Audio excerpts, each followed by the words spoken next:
Sa ngalan sa Ama, sa Anak, sa Diyos, Espiritu Santo. Amen. Amay namon yara ka sa mga langit, pagayawan ang imong ngalan, umabot sa amon na imong ginharian, matuman na imong pagbuot diri sa duta, siling sang sa langit.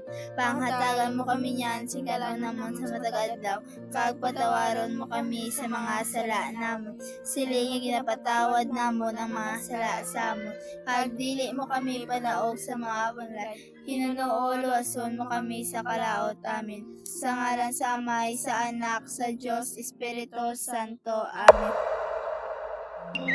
Sa kaharian ng Perbanya, may mag-asawang hari at reyna na si Haring Fernando at Reyna Valeriana. Sila ay may tatlong anak na sila Don Pedro, Don Diego at ang kanilang bunsong anak na si Don Juan. Isang araw, habang nagpapahinga ang mag-asawang si Reyna Valeriana at Haring Fernando, si Haring Fernando ay nagkaroon ng isang masamang panaginip. Dahil sa masamang panaginip ni Haring Fernando, siya ay nagkaroon ng malubhang sakit at ang buong Barbanya ay nangamba.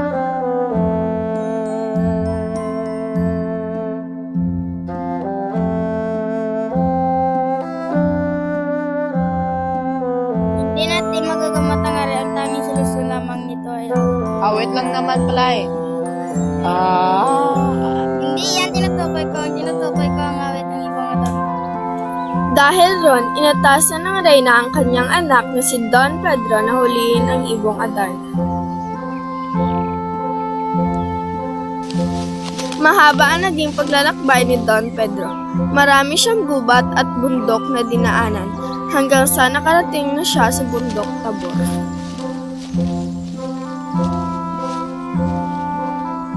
Iho, pwede ba ako makahingi ng pagkain? Hindi. Sapat lang ito sa akin. Nagpatuloy siya sa kanyang paglalakbay para huliin ang ibong Adarna, hanggang sa nakita niya na nga ang ibong Adarna.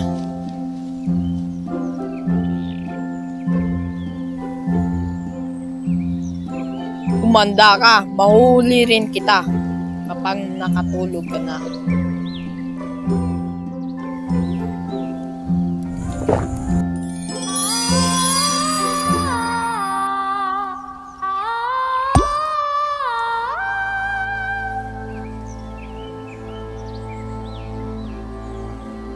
Bakit wala pa si Kuya Pedro? Mag-iisang linggo na siya wala. Baka may nangyari na masama sa kuya mo. Kailangan mo na siyang sundan.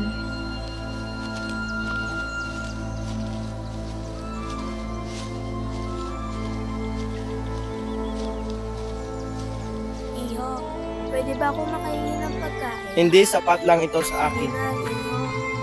Itinulak niya ang babae at siya ay nagpatuloy sa paglalakbay para huliin ang ibong Adarna. Ito pala ang Piedras Platas. Ang ganda.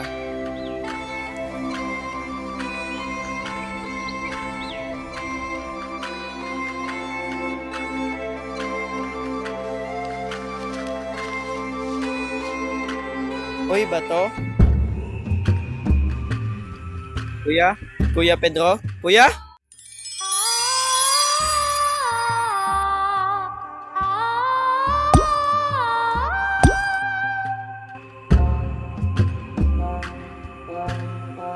Makalipas ang ilang linggo. Ama, habang tumatagal po, mas lalong lumalala ang sitwasyon mo. Pati sila Kuya Pedro at Diego, wala pa rin. Ama, susundan ko na po sila. Huwag, hindi ka aalis. Ikaw na lang ang titirang prinsipe sa ating kaharian.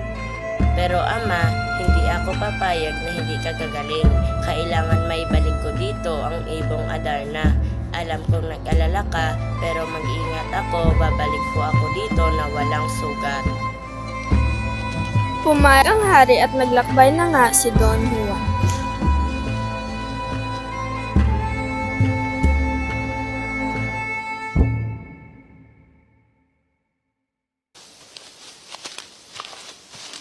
Asan na ba ako?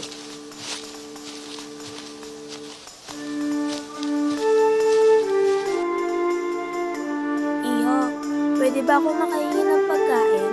Sige po.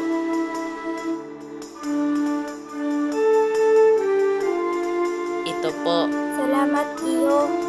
Alam ko kung bakit ka nandito. Ano po ito?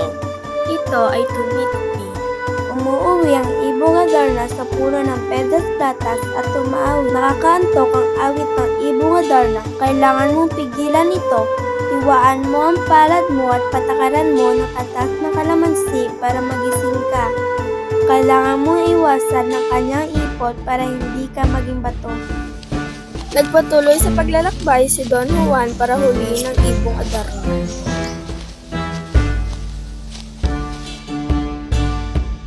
Kuya Diego, Kuya Pedro.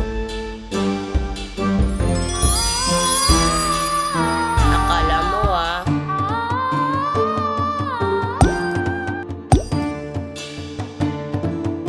Ano ka ngayon? Wala ka pala eh.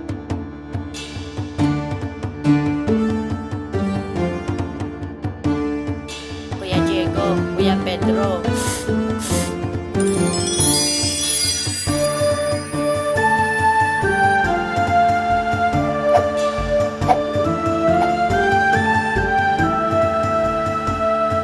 Juan, maraming salamat dahil niligtas mo ako. Salamat. May pinaplanong masama si Don Pedro at Don Diego dahil sila ay naiinggit kay Don Juan dahil si Don Juan ang nakakuha ng ibong Adarna.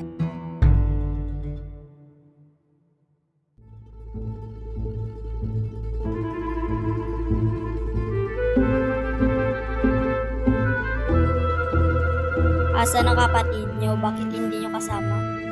Kanta na, kanta na. Bakit hindi ka kumakanta? Asan ka nang galing, anak?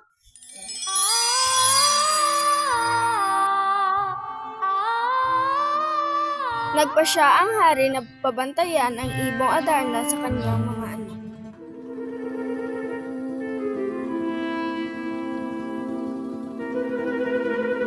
Nakatulog si Don Juan at pinakawala ni na Don Pedro at Don Diego ang ibong Adarna at isinisi ito kay Don Juan.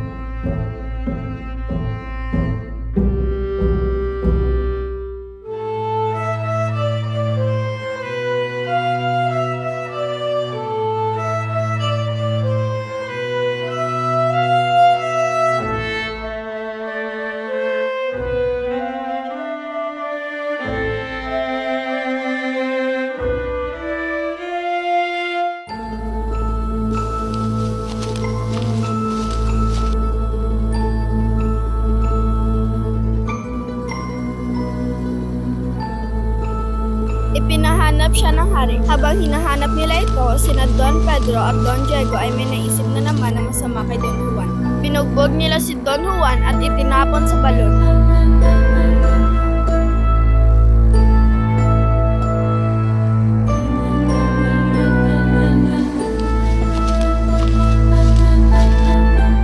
Sa ilalim ng balon, dito nakilala ni Don Juan sina Leonora at Juana. Iniligtas ni Juan ang dalawa sa kamay ng mga higante.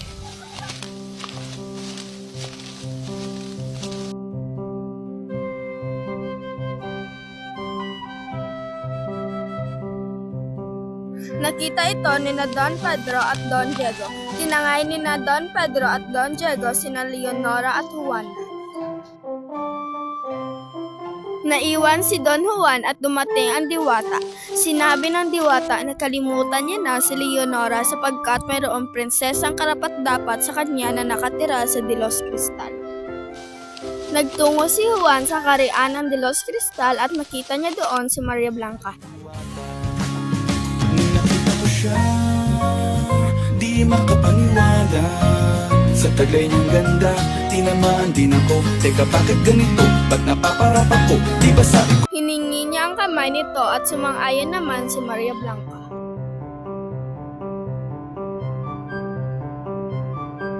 Teka nga lang, saan niyo ba kami dadalhin?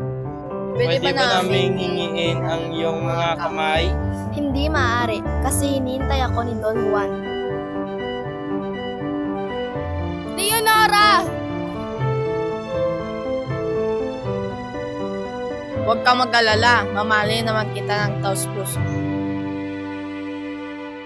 Si Don Pedro at Prinsesa Leonora ay hindi kinasal, ngunit si Don Juan at Prinsesa Maria Blanca ay kinasal, pati na rin si Don Diego at Prinsesa Juana. Sa pagkumpas ng iyong kamay, aking landas ginagabay, nag-iisang tiyak sa 1,000 duda, silong sa iyak at pagluluksan. Kung puso ko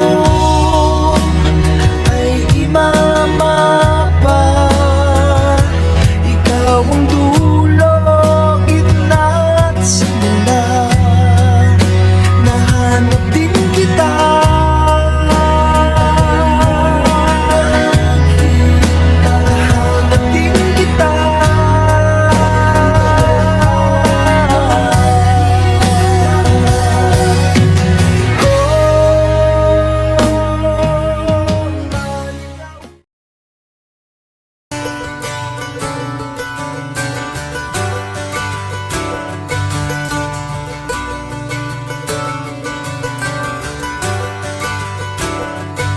And I'd give up forever to touch you, 'cause I know that you feel me somehow. You're the closest to heaven that I'll ever be, and I don't wanna go home right now.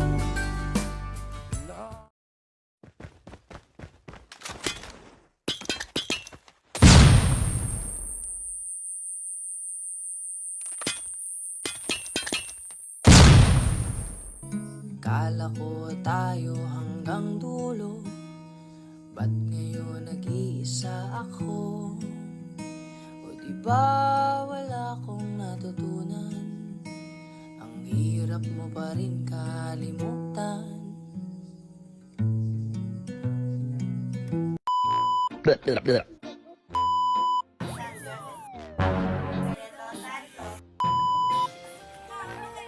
This is how I press it.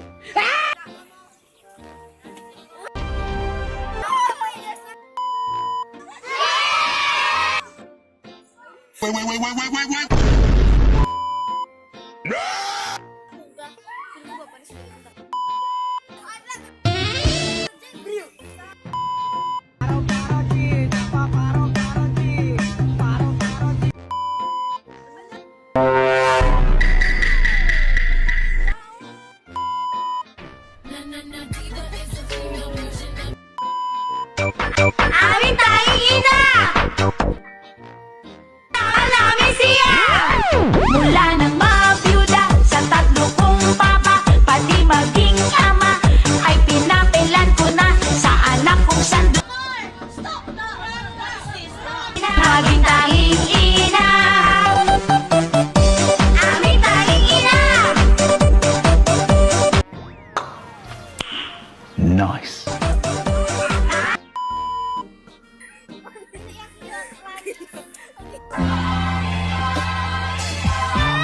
Bakit nga ba kinakatakutan ang asong ito?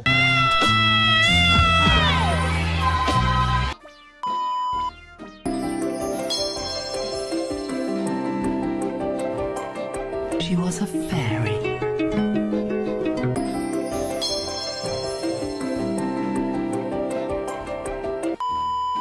Bibi ka? Bibi ka?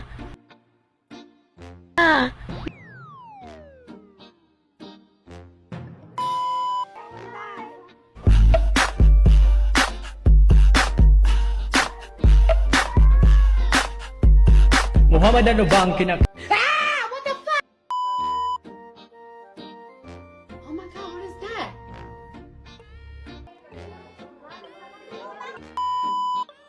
Ako ay lumuha dahil di ko kaya na limutin ka at iwan ka, dahil ikaw lang talaga.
walang magbabago.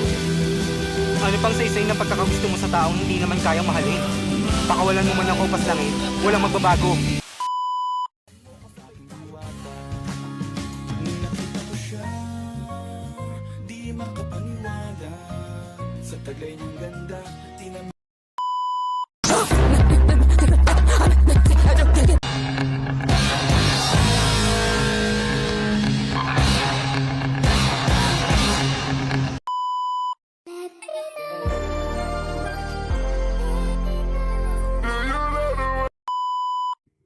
Kala ko tayo hanggang dulo, ba't ngayon nag-iisa ako?